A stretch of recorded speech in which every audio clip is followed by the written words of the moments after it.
Tonight's feature contestant, she is the owner of 17 eating records across Iowa, Minnesota, Nebraska, and South Dakota.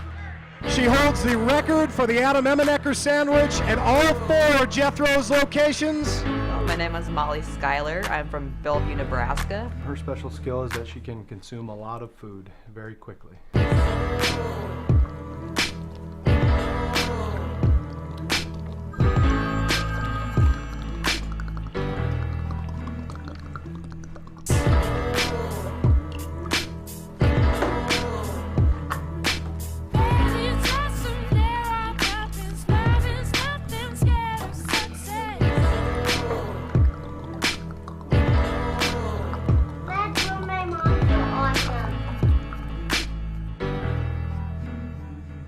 Water, it's good.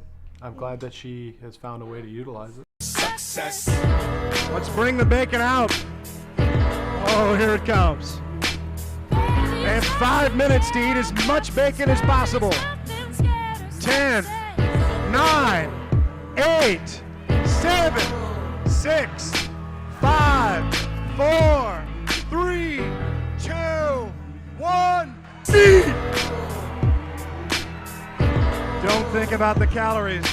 Don't think about saturated fat. I think I might see a few dry heaves coming through. Some veins popping out on foreheads. This guy's hands looks like he's changing somebody's oil. You've never eaten bacon in your entire life. You just crossed the desert, you're starving. Molly finishes 1:40. 1 minute, 40 seconds remaining. She's eating off of her plate. Molly, take the bacon away. You're done. How does someone as thin as you eat as much as you do? It goes straight to my ass. It goes straight to her ass. I put on 12 pounds, so that's okay. I could have done about 8 pounds.